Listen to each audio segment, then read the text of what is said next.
and we will share this recording with you afterwards. It will be posted on the website along with all the other um, programs. So today I have the honor of introducing our speaker, Koreana Schmidt. Uh, Schmittat. Sorry. So Koreana, after 12 years of nutrition research and improving on her own health, she pursued her certification in nutritional therapy and founded the Nourished Life practice to help others improve their quality of life through holistic health, nutrition, and lifestyle. Koreana grew up with many health issues such as eczema, allergies, digestive issues, and headaches.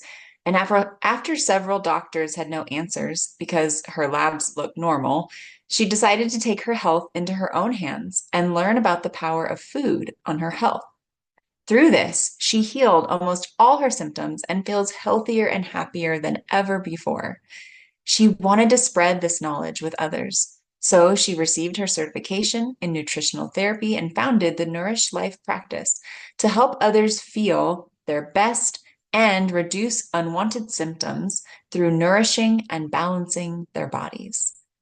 Being a busy mom herself, her practice is focused on holistic health that is practical and sustainable. So it works with your life and your schedule.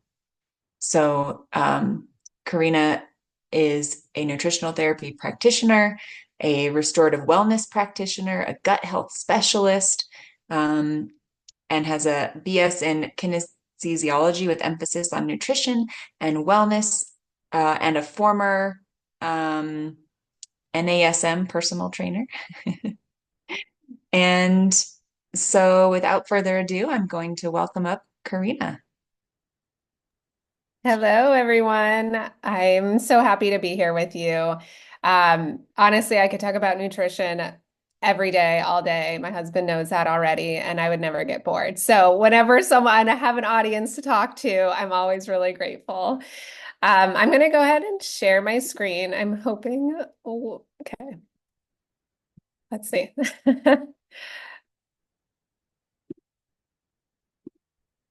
Okay, so today's topic, you guys can all see that, right? Is healthy for the holidays. And this is my favorite talk I give, actually, because it's really about, balancing nutrition and life. But before we get started, I wanted to spend just a couple minutes. Hopefully, you guys either have paper and pen or on, notes tab, something like that, to write down what you ate and drank today. We only have a couple minutes, so start with breakfast, if you ate breakfast. And so write that down. And then did you drink water? Did you drink it with your meals, between meals? And how you felt. Did you wake up feeling rested? Did you feel like you could have slept for 12 more hours? How about after you ate? Did you feel satisfied? Did you kind of feel like you needed a nap after you ate? Just kind of getting an idea of how you felt. It's still early. So today, yeah, okay. Probably just breakfast everyone ate, but and I know, a lot of people do intermittent fasting. So if you didn't eat, then, just add your water and drinks and things like that.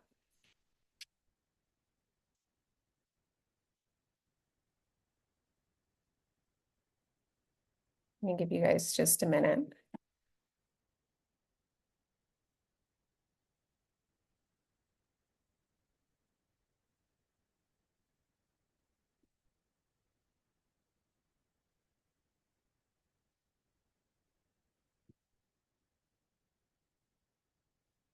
Okay, you guys can keep writing if you're still working on it, but I'm going to move ahead. So I wanted to add a few questions, a few icebreakers. Okay, so growing up, what was your favorite tradition around the holidays?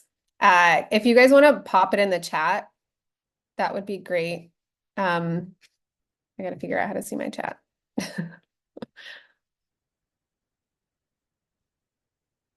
Nope, that didn't do it.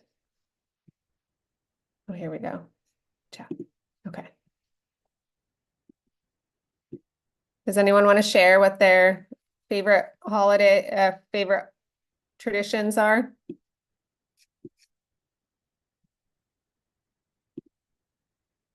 Pies, yes. Family gatherings, baking.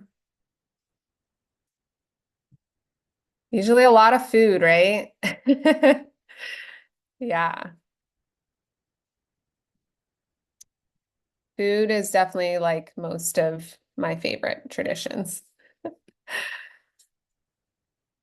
Looking at Christmas lights. Yes. Turkey and stuffing and then a walk. Yep, totally. Yeah. Cookies. Awesome.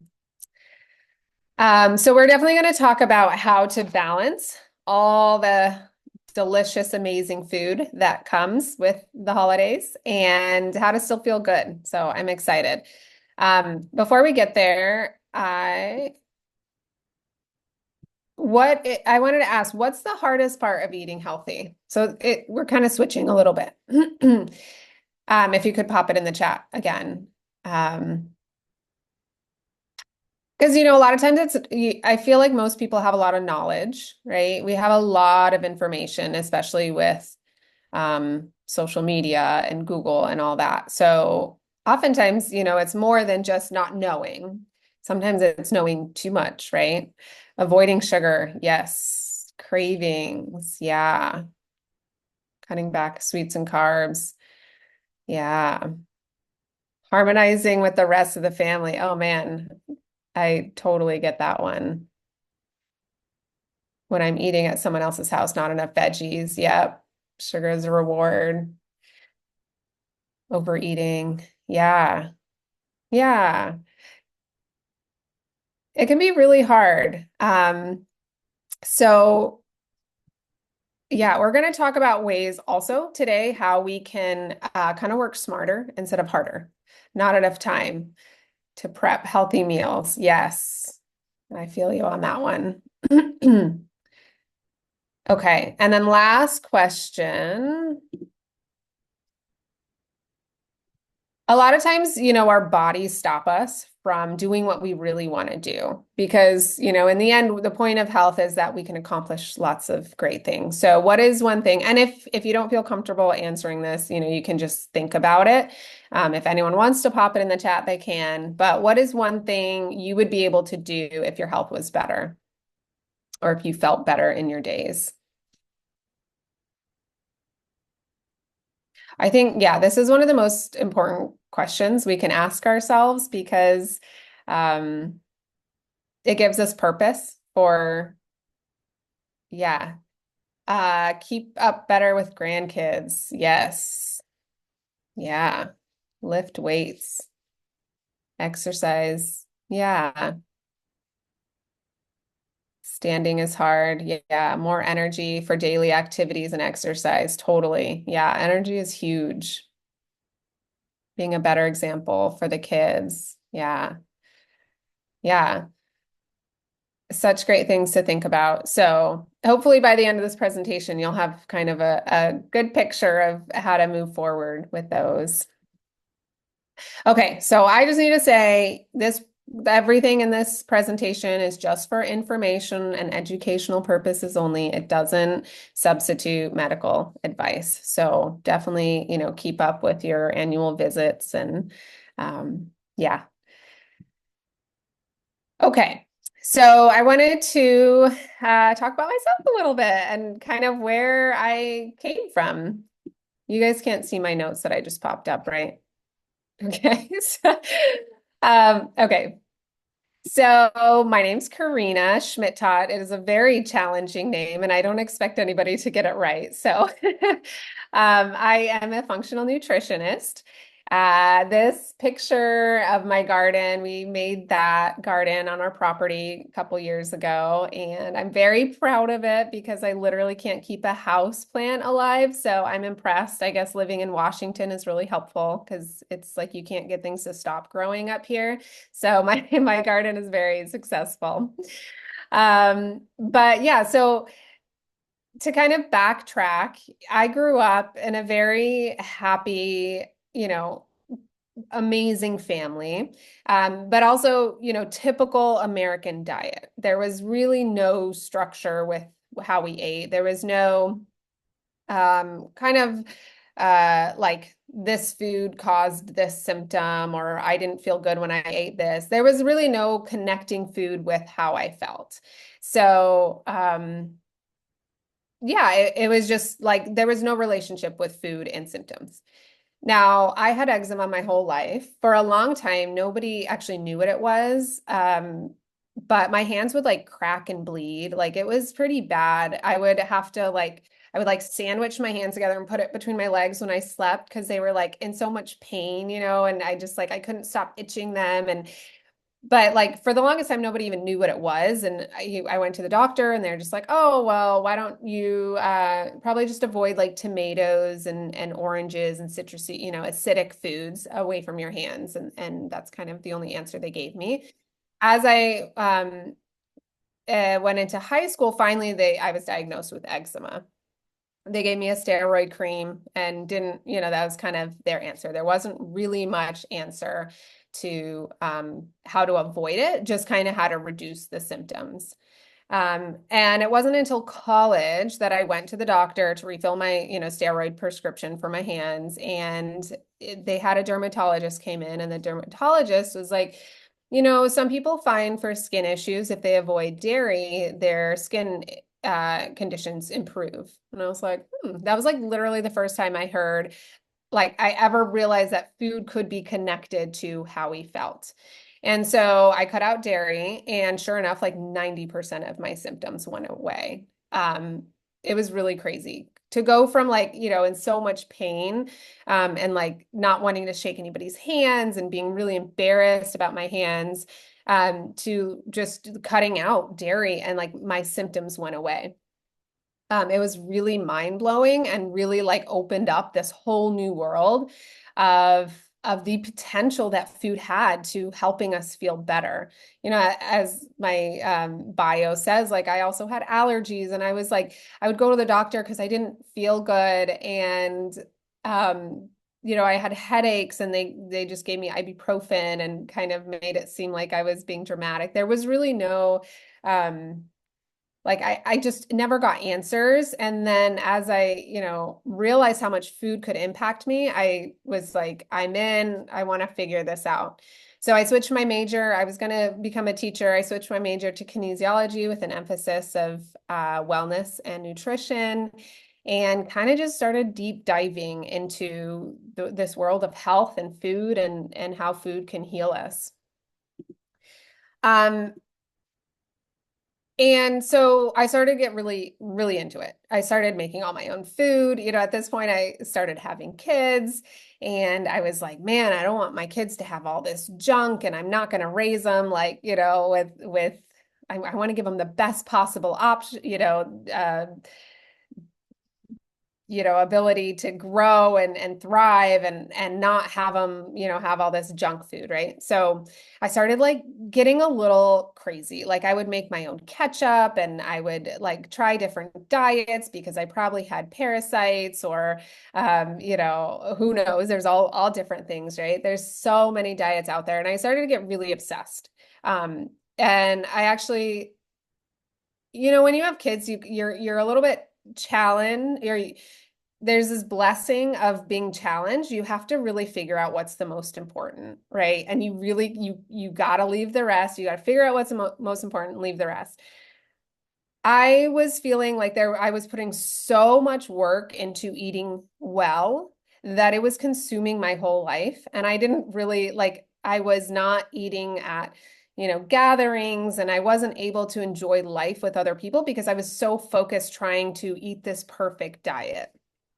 Um, I'm sure, if you guys are on social media or reading books, there's so much noise. Everybody has a different solution. Everybody has a different diet. And it's actually why I waited a long time to start my career as a nutritionist, because I was like, everybody's saying something different. Like which one's right? And I tried all of them, like most of them. And I always petered out. Like it never really stuck because it didn't work or it didn't make that much of a difference. Um, and so I was kind of in this really confused state. I was like, okay, so like I know food can heal us, but everyone's saying to use food differently. And like where's the like the happy medium between all of this? Um, and so I started to really look at food a little bit differently and realizing, okay, one thing that's like across the board, everyone focuses on whole foods, right? Real food, not processed food. I was like, okay, so that's a pretty clear, like we need to just go back to real food. And then I started to realize that I think our bodies are actually incredibly adaptable and we can adapt to all different kinds of diets. And everybody's body has different issues and different genetics, and everybody's body responds to different types of diet. So, more important than trying to find a specific diet that the whole world needs, I started to think, how can we use food to serve us? And different foods are going to serve different people better. So, it was kind of this like full circle where I was like, okay, we just have to focus on the basics and then, everyone can kind of go from there and modify their diet. And so I'm going to talk about today the basics that I think everybody can use. And then, when it gets into kind of almost semantics of like this type of diet, that type of diet, it really comes down to what does your body feel best on and what's the easiest diet for you. I love carbs and I have a love-hate relationship with them. So you need enough, but not too much. And so doing some like me doing the keto diet is just not going to work. Like I don't want to eat meat 24/7, right? Or carnivore diet, right? That diet's not going to work for me. But if someone's obsessed with meat and like loves meat, loves fat, they might do really well on the keto diet. And that's, for them, everyone can figure out that. But okay, I didn't talk about my family, but this is my family. I've got three kids. That's my husband. We were blessed 16 years ago now, so it's been a little while. Um, and yeah, so once I started to kind of, pull everything together, I opened my practice as a functional nutritionist. And yeah, so I have the Nourish Life practice. My goal in my practice is to help people figure out why they're having symptoms. So not just helping reduce symptoms, but really figuring out the why behind it. I think a lot of us have, blocking factors in our diets that are causing symptoms and removing those blocking factors. I do functional testing to look for imbalances as well, but my number one goal is like to get you feeling amazing, not so that you have a perfect diet, but so that you can live your life to the fullest. And I think finding that balance of like eating well, but also living your life to your fullest is really where the balance, where that perfect balance comes. Um, what I also find in my practice is that, you can really get into the weeds with trying to help with symptoms. But what I'm going to share with you in this presentation is really going to be 80%. Like if you can do what, I'm going to share, you're going to get 80% of the way to feeling amazing. Okay. So if you guys want to get your chat ready again, um, I want to know, what does healthy mean to you? Everyone kind of has maybe a different view on what health is. Yeah, well,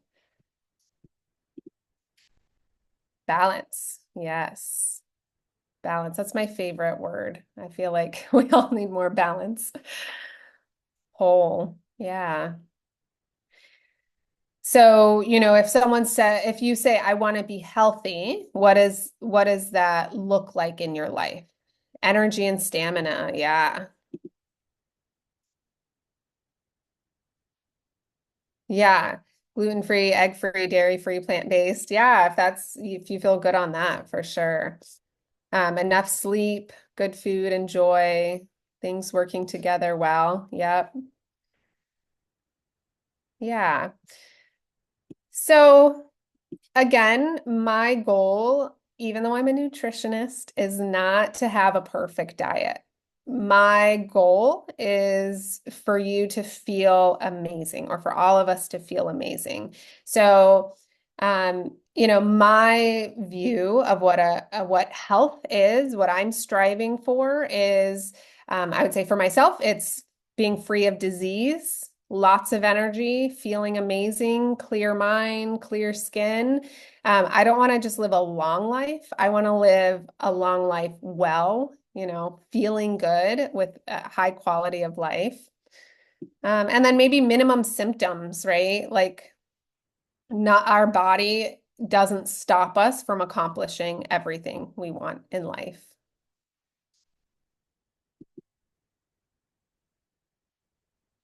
Has anyone here seen the this documentary? It's Live to 100 Secrets of the Blue Zones. It's a really fascinating documentary on Netflix. Yeah, so some of you have. So what's really cool is they looked at five blue zones, they call it, that have um, the most amount of people that live to 100. So really looking at regions that people live for a long time and live healthy. And they found, one aspect is the diet, but there are other aspects also that we need to have in order to live a long, healthy life. And connection was incredibly important. So having belonging and having loved ones in your life, movement, daily active movement throughout your day, not just like going to the gym for an hour and then spending 10 hours sitting, but movement. So they all had gardens, actually, which part of it's like the nourishing food from the garden, but a lot of it is actually like bending and moving and the light activity. Um, and then also, our purpose and our outlook in life. So having a positive outlook in life was really important. And then, of course, our food is also really important. I will say in the Blue Zone, they really emphasize plant-based. And I would argue that only one out of the five was vegetarian and they weren't actually vegan. But the documentary kind of makes it seem like they were all vegan. But I believe that animal protein actually has an important part, especially as we get older, for our health. But that is going to be for another conversation. Um, so again, food is also more than just nourishment, right? We can, especially as a nutritionist and thinking about food all the time, we can get really obsessed about healthy food and just thinking of how food can make us feel amazing. But really, there's so much more. There's, culture, right? Every culture has different food that is a really important part of their history. Connection. Has anyone gone to a party without food? It's really not, like food has such a powerful way of bringing people together. And I think, more than ever, people are really deprived of that connection. Culture, yeah, we talked about that. Even acts of kindness, right? We bring people together through food, bringing people over, having people over for dinner. Um, I think one of my favorites is like memories and traditions. So I have a bunch of recipes from my grandma that I have I've interwoven throughout different holidays.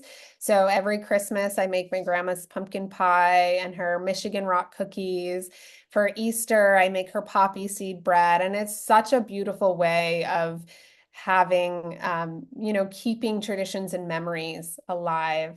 We also have a tradition in our house that our kids help make their birthday cake, which sounds a little weird, but they really love making the cake, and they look forward to it every year to make the cake. And that's like a tradition we have.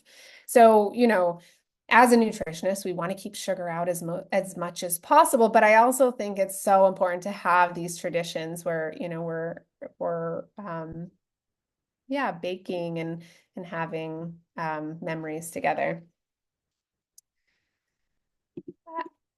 Oops. Okay.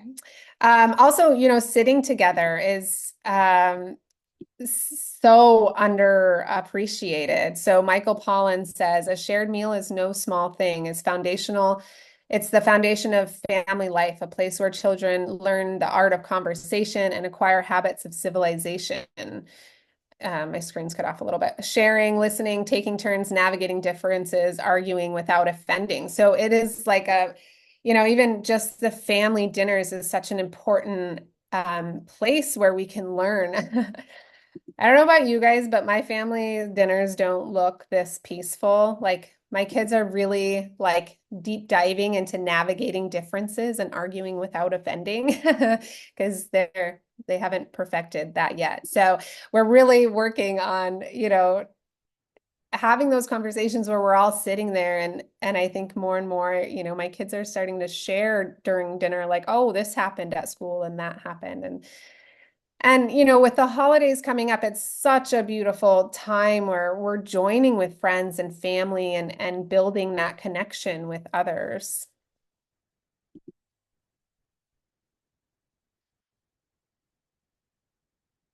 Okay, so we're gonna move, so that's kind of a lot of like even, we haven't even got to the like food, how to support our body with food, but there's so much we can work on our health just by the connection aspect of food. But I want to ask you guys, how do we define a healthy food? Like, how do we know what's healthy, right? I told you kind of my story of not knowing because everyone said, there's these reels there. I showed it once, but it's hard with the trying to get it to work right. But someone's like eating eggs and then they see this reel of like eggs are so terrible for you and then then they eat like meat and then they're like, oh, meat is so terrible. So then they eat oatmeal and oh, oats are so terrible, right? So everybody has a different view on what healthy means. So if you guys want to pop in the chat, like how do we define what healthy food is?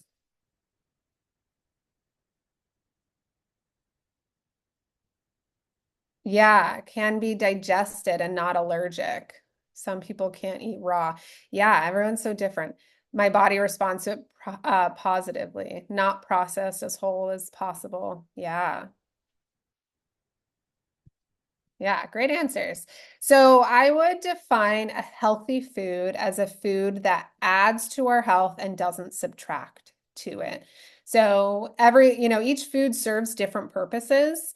And if we could look at food as just good or bad, but really we want to ask like what purpose is that food serving for us?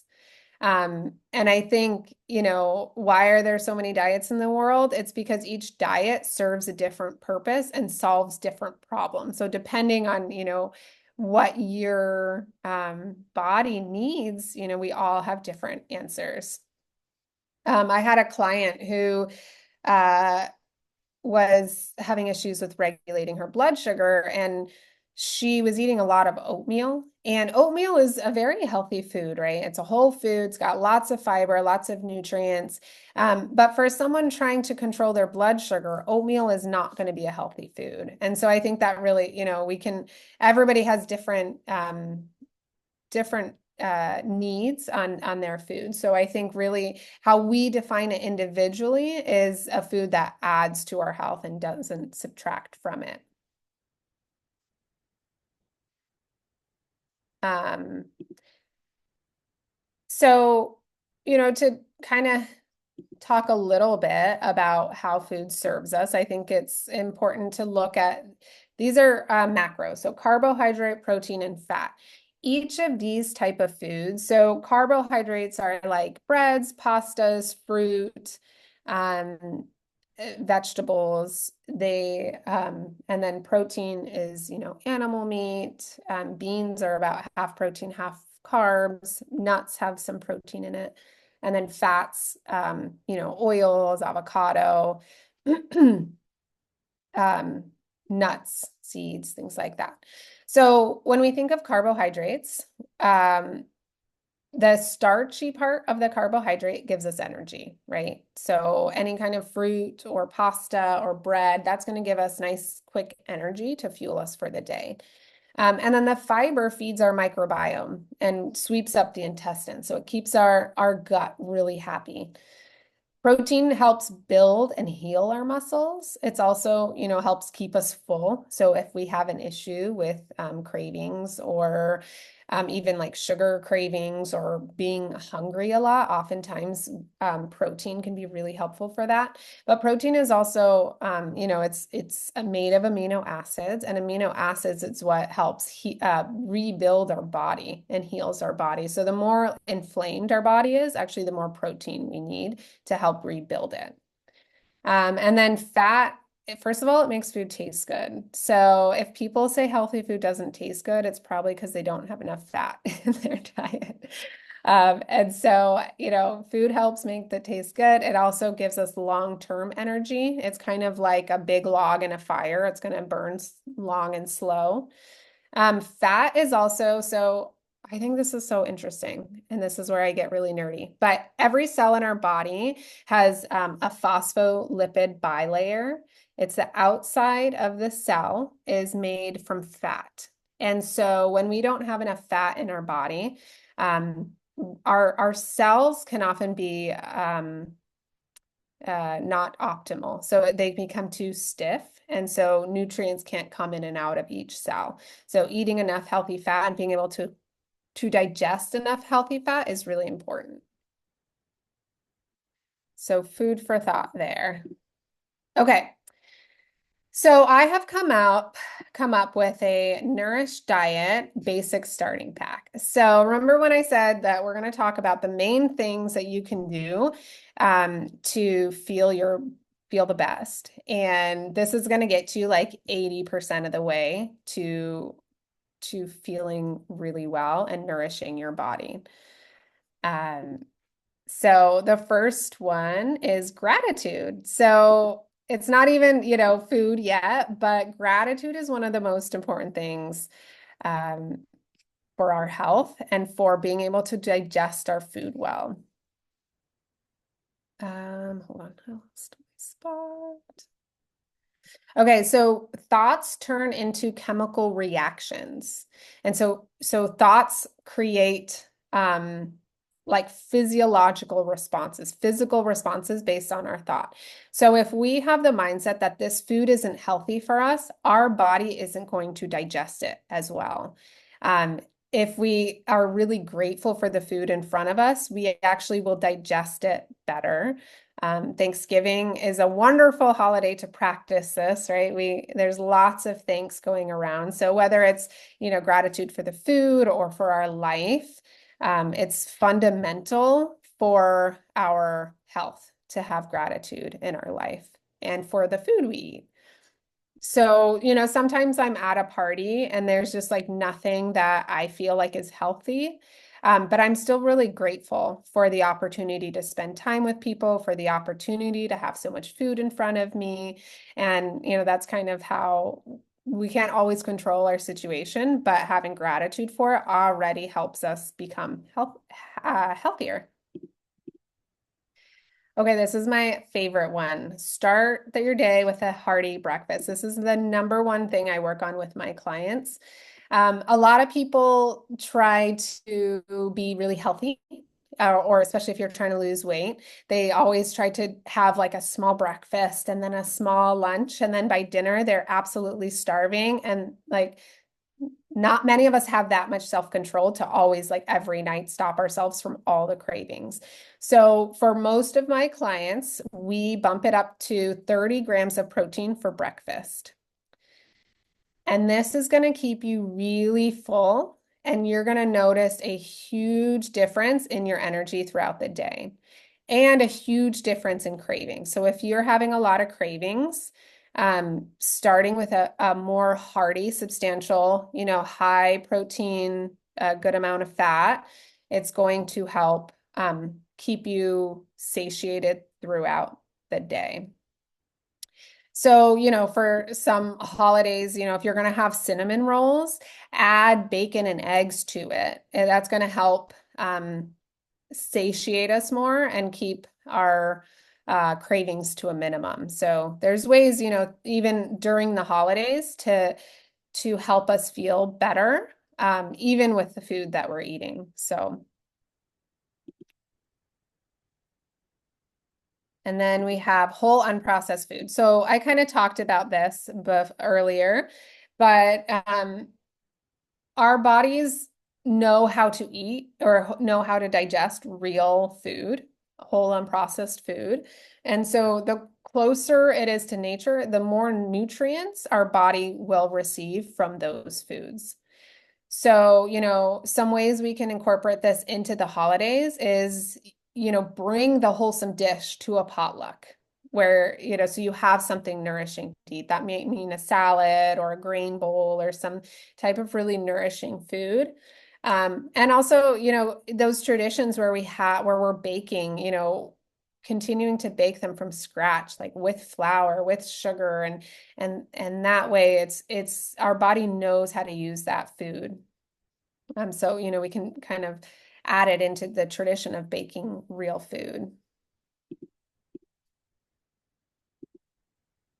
So prioritizing protein and veggies is going to be really important. So our body naturally gravitates towards carbs. Carbs, fat, and salt, really. It's like a survival skill, because those are fast energy, and our body is still kind of, childish in that way. It's going to want the fast energy because it's going to help us survive. But we need to override that a little bit and prioritize protein and veggies. And that's, that some people say that you will continue to be hungry until your body gets enough protein. And so making sure we get enough protein is going to help really keep us full. Veggies are also packed with lots of different nutrients and fiber. Like it's incredible once you start like seeing the research of how much, just basic vegetables what they can do for our body. Um, so what I do when I'm, at a buffet or at a restaurant, fill my plate with protein and veggies first, and then sprinkle in some of, the sweets or the carbs or potatoes, things like that. But really filling as much of your plate with the salads and the protein is going to help nourish your body and help you not get that crash that often happens.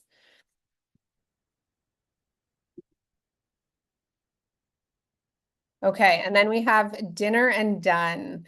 So it's really important for our body to have time to digest the food before we go to sleep. And so ideally, we really want to stop eating at least 3 hours before bed. Um, Especially, if we're eating a lot of carbs, because again, carbs are energy, right? And so we want to be careful with not eating too many carbs right before bed, because that's going to give us energy to keep going, right? So we don't need that kind of energy at night. So we want to give our body time to really finish digesting the food and, getting it out of our stomach, so that when we sleep, we can detox and we can heal rather than our body focusing on digesting the food. Especially if you are trying to lose weight or if you're struggling with blood sugar regulation, this is really important for giving your body that time. So, also thinking about desserts, it's actually better to have a dessert like right after a meal versus in the middle of, like, sometimes we're like, oh, well, like this is counting as my calorie, so I might as well have it for my snack instead of after a meal so that I don't eat too much. But actually, to regulate our blood sugar, it's really important. Or it's much better to have dessert right after a meal rather than hours later. Okay, and then last one, very simple, but staying hydrated. Our water is what keeps our blood thin and fluid to be able to transport all the nutrients to our cells and also bring toxins out of our body. So we really need to make sure we're drinking enough water. Now, we can drink too much water. Really, we want to start with a kind of a nice baseline is half of our weight in ounces. So if you're 150 pounds, about 75 ounces a day is a good starting point. If we drink too much water, we are actually depleting nutrients, minerals out of our body and creating mineral imbalances. So, someone who is 125 pounds probably shouldn't be drinking a gallon of water a day. That's probably double what they should be drinking. And they're actually washing out a lot of minerals. And I actually see a lot of imbalances happen there. And when I have my clients bring their water, um, amount down, they actually feel a lot better. So while it's really important to drink enough water, we also don't want to drink um, too much. And so really kind of that happy medium is half of our body weight in ounces. So again, if we're 200 pounds, then that's 100 ounces of water. Okay, so now that we kind of shared all those points, I want you to look back into your food journal. And at this point, we're going to be doing breakouts, right, Kendra? Yes, Myrna's gonna handle the breakouts, Okay, get so everyone in what I order. would recommend is someone either writing these points down or screenshotting them in each group to make sure you can have it. So in your breakout group, I want you to look at your food journal and share. Is there somewhere with these points that I've talked about that you feel like you want to add, that you can work on to help you feel better? And how do you plan on implementing them, right? So if you add more whole foods, how do you actually, like, what's a actionable for that?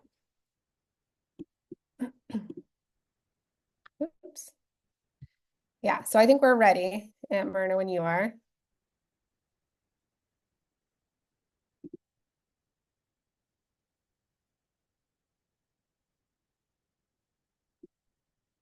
Hey, sorry.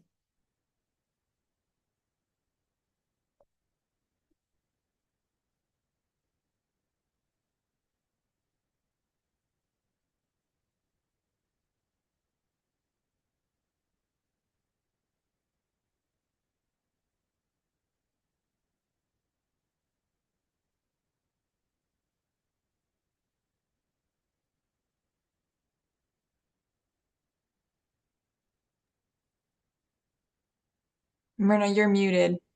We can't hear you. Oh, sorry. I thought I unmuted. Okay, I'm going to pause.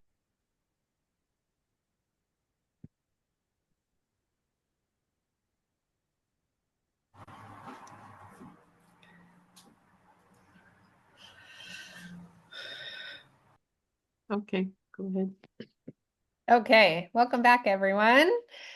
I hope it was a good discussion. We're going to have some time after I finish up here that we can do some question and answers, or you guys can share about what you talked about. But I wanted to first do I wanted to share with you a client that I had that followed a lot of what I shared with you and had really great results. So here we are. Okay.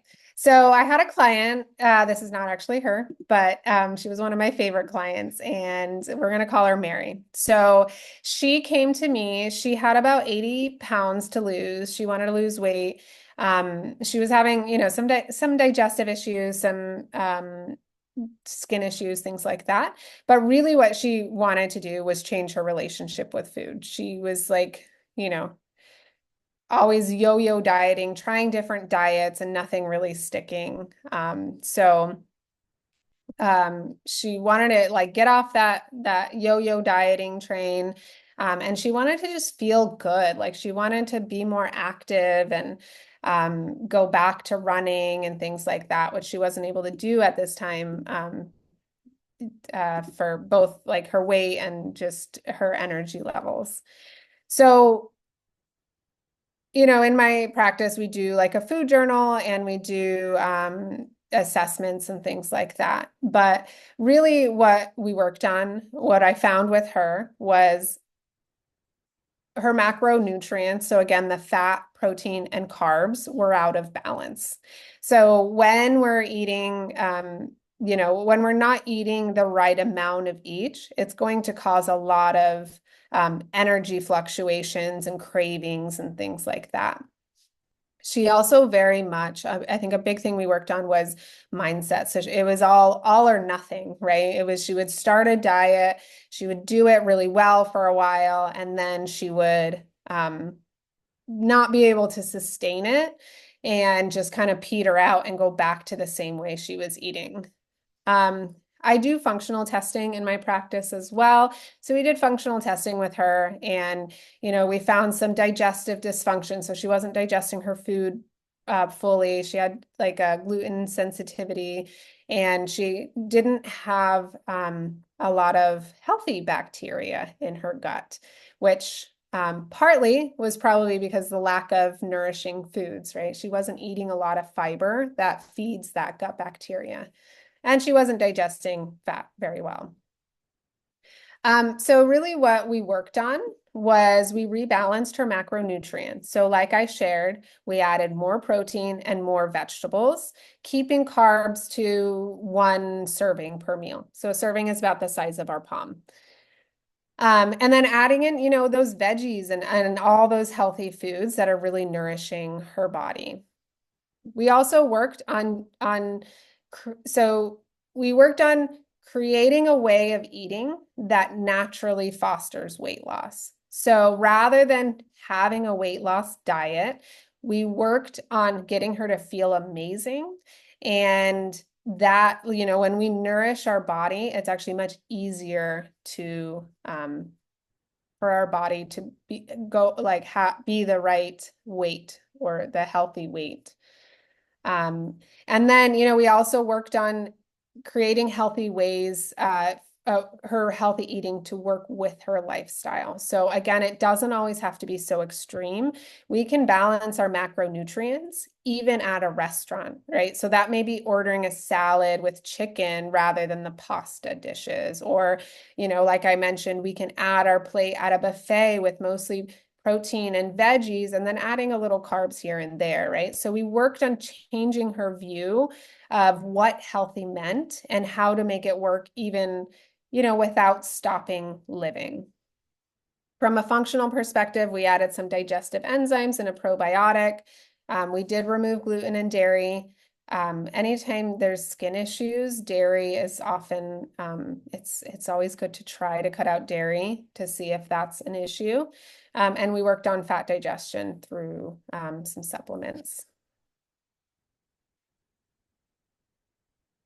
But, we did the functional testing, but really 90% of the work was working on her diet and adding in, more veggies.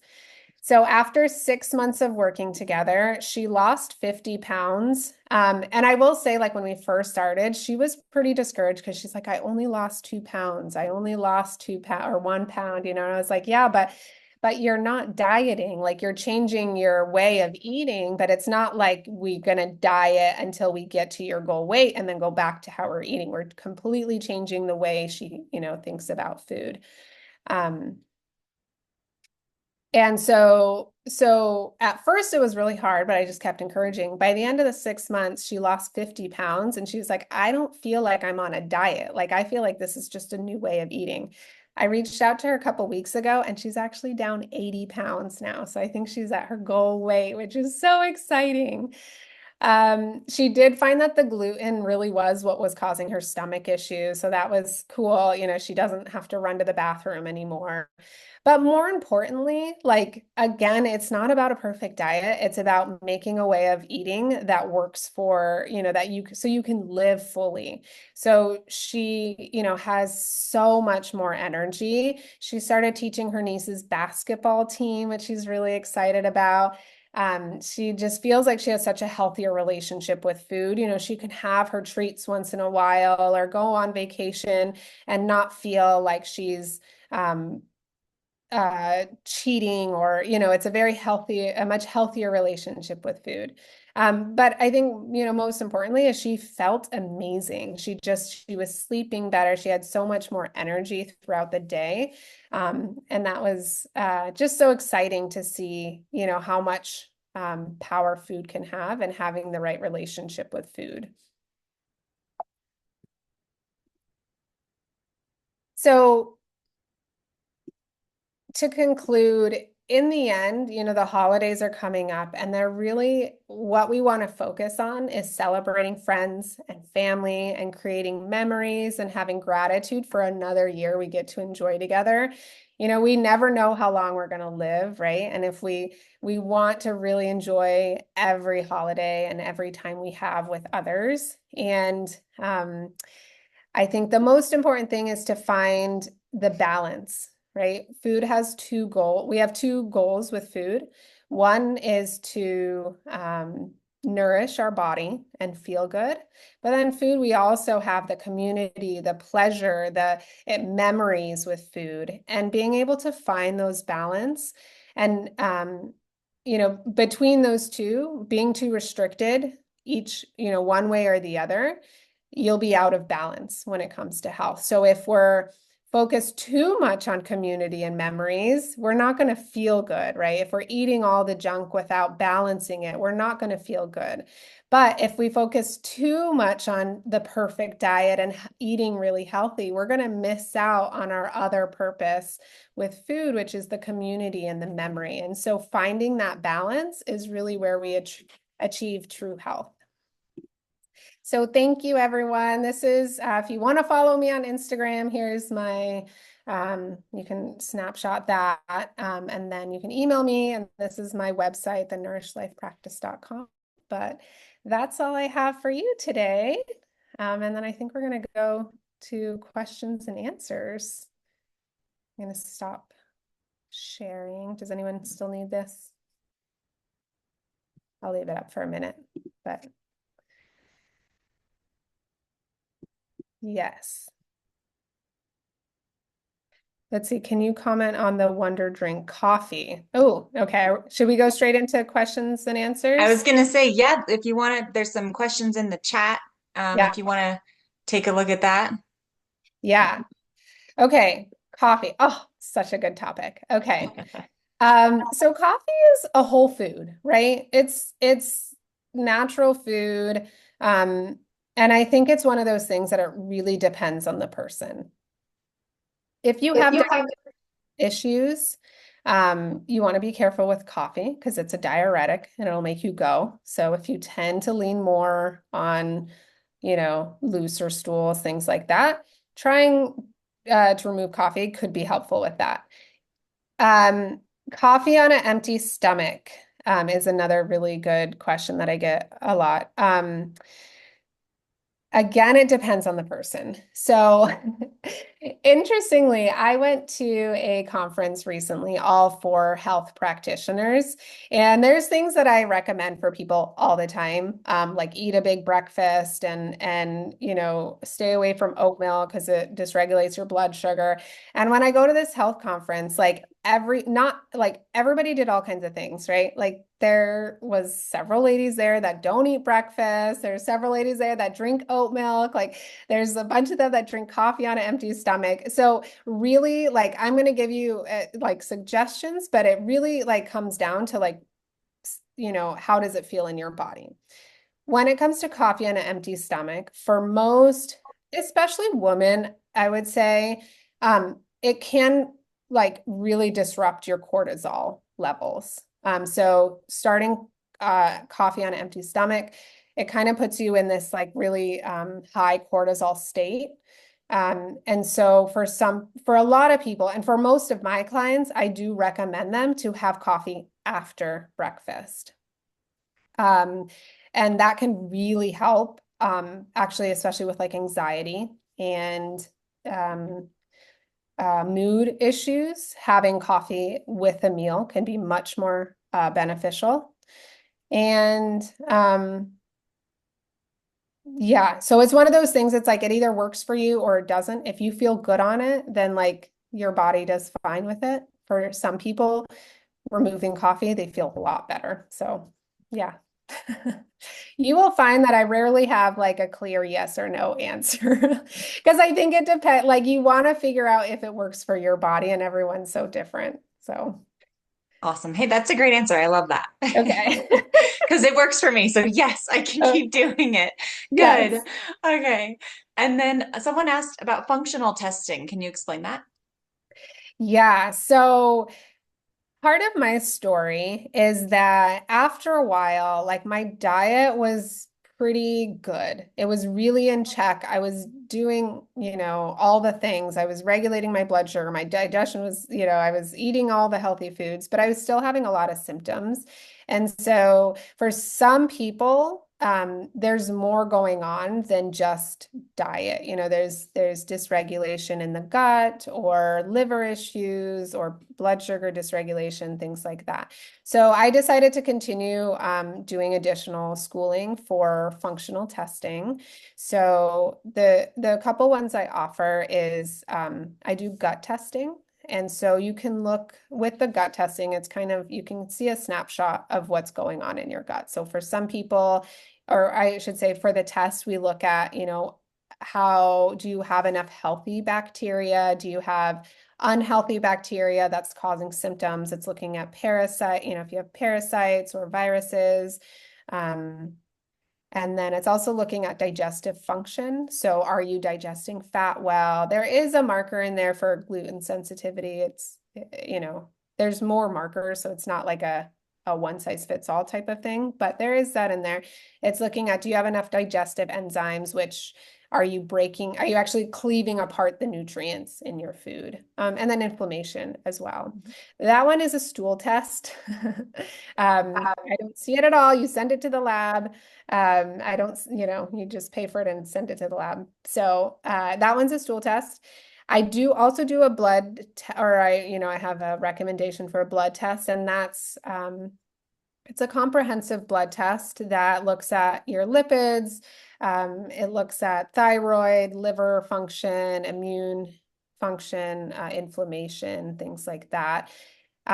So I'm not a doctor, I'm a nutritionist. So I'm not looking at the blood work like like a doctor would. I'm not looking for diseases. I'm not looking for, um, it's completely different how I look at it. I'm looking at why is this number elevated or depressed? And what does that actually, like, why is the body depressing that number or why is it elevated from a functional perspective in terms of, is it like, where is that imbalance in your body? So that one's really cool too, because it looks at, thyroid health and nutritional deficiencies, things like that. So That's those great. are the functional tests that I offer. Yeah. Awesome. Thank you. have a question. Yeah. Okay, so I'm a avid follower of Medical Medium 3 years now. So I don't know if you know anything about him, but you start a day with no fats. He's saying that if you start the day with fats, the liver is cleansing in the morning and it cannot clean. So I start with celery juice and lemon water and celery juice, and then with oatmeal. What you said is not good, and then berries and coffee. But I'm wondering because after 2 hours I'm hungry, and secondly, my husband is struggling with the blood sugar right now. Now you said oatmeal, so maybe oatmeal is not good for him. But on the other hand, so many people have healed, and actually I healed my digestion with him. So there's so much good, but I don't know. I'm so confused because I have followed all my life with different like you, all these different ways. Yeah. What would you say for that? Yeah, Is there truth on it? I think there's some truth. I personally don't believe everybody has Epstein-Barr virus. Like I think some people have it. And I think a lot of, some of the techniques he uses or recommendations are really nourishing for the gut and they can be helpful. Um, so the functional testing I do has like a marker there for Epstein-Barr virus. Nobody's had it so far. Like it hasn't come up with people. So I don't think like his premise, from what I understand, because I was researching him for a while and I was doing the celery juice and all the things. His premise is that everybody has Epstein-Barr virus, and I believe everybody has different issues. I also think, we don't have to do everything that one person says. So if the celery juice is really working for you in the morning, keep doing that. But I do find that for a lot of people, yeah, so there's a whole there's a lot to it when it comes to blood sugar regulation, and that's a whole different talk that I do. But there's like a few important steps to health. So the first one is a nutrient-dense diet, so that's whole foods. And then we also need to regulate our blood sugar. And so that's balancing our macronutrients, so making sure we're getting enough protein, getting enough fiber and fat, and not just eating, starchy carbs. And then the third one is digestion. So we need to make sure we're actually digesting the food. So those are kind of the three main things that I work on in my practice. And so it sounds like what you've accomplished with the medical medium is you've improved your digestion, which is really important. But I think maybe now what you're missing is the blood sugar regulation part, which a really great book to start is The Glucose Revolution. It's really well written, really easy to understand. But she gives pointers on how to regulate your blood sugar if you like reading and researching. But it sounds like maybe that's what you're missing. And so I don't think you have to like scrap everything. I think it's like what is working with that diet, and what maybe is not working for you. So yeah. Okay. All right. Thank you. Hope that What helps. was that book? The Glucose Revolution. So yeah, the lady is a glucose goddess on Instagram, and she's all about regulating your blood sugar. And you don't have to have diabetes to need to regulate your blood sugar. A lot of people have very dysregulated blood sugar long before they're at the diabetes stage. So you can, for many, so I struggled with blood sugar regulation for a long time. I always had low blood sugar even, but that kind of roller coaster that we're on where we have the crash of energy, we crave carbs, we eat the carbs, we have energy, we crash again. And it's like a roller coaster, right? So yeah, The Glucose Revolution is an incredible book to learn more about that. Awesome. I think we have time for like one more question. If anyone else wants to ask a question, you can unmute or write it in the chat.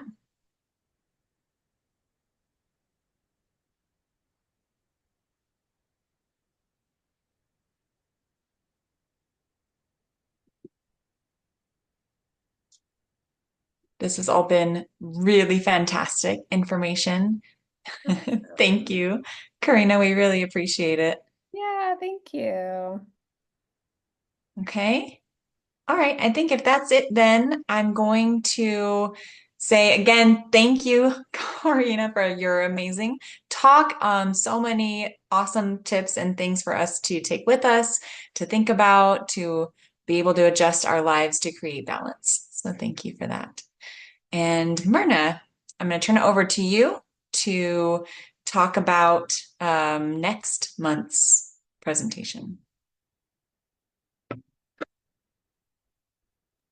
Okay. Actually, I'm just gonna see if sorry, I got this floating thing here. Next month we have Shauna Kemp, and she's here with us today. So maybe Shauna, do you want to say something? Unmute and say something.